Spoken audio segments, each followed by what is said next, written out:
التاريخ تاعنا مزور ولا مش مزور. فكلمة كبيرة جدا أنك تقول أنه التاريخ مزور. أسألك كمؤرخ وكباحث جامعي، هل تتفق معي إذا قلت لك أن في الجزائر نخشى من التاريخ؟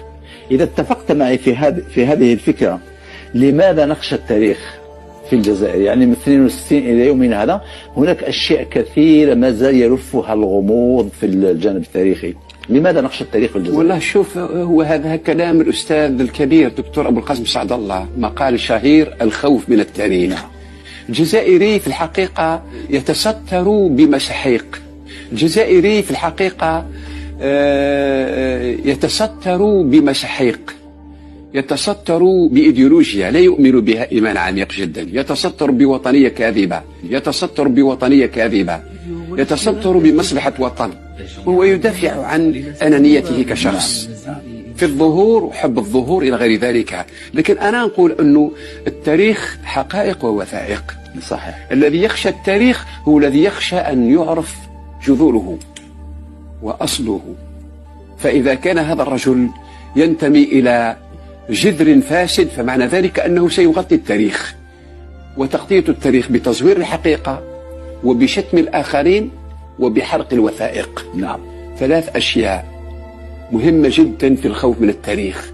الأمم والشعوب المتحضرة لا تخشى التاريخ، لأن التاريخ فيه وعليه. صحيح. هناك تاريخ صادم، لأن التاريخ أنا لما قريت في الجامعة يقول التاريخ يدين الشعوب، يدين القبائل، يدين الأفراد، يدين الحكومات، ويدين الدول، ويدين الحضارات.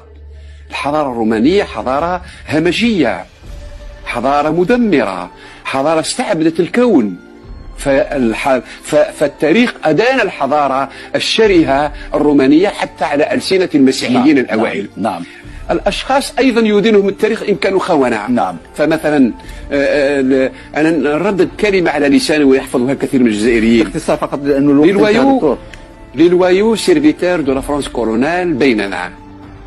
هؤلاء الخدم الأوفياء الذين يدافعون عن الحرف الفرنسي، الذين يدافعون عن حقيقة الدولة الفرنسية، الذين يقولون أن فرنسا نعم حاجة مزيانة. نعم. لكن أنا نقول أن هؤلاء سيدينهم التاريخ، ولذلك التاريخ الحقيقي أو المؤرخ الحقيقي هو من الذي يكون إلى جانب الحق، هو الذي يكون إلى جانب المستضعفين. نعم. هو الذي يدافع عن الحقيقة مهما كانت هذه الحقيقة مرة. وفي الحقيقة الشيء الذي يمكن أن يفهم بصورة موضوعية أن التاريخ يكتب عبر الزمان وعبر المكان. وأنا أول سؤال أسأله من طرف المتلقي يقولوا هذه بالدرجة الجميلة: الشيخ التاريخ تاعنا مزور ولا مش مزور؟ كلمة كبيرة جدا أنك تقول أنه التاريخ مزور.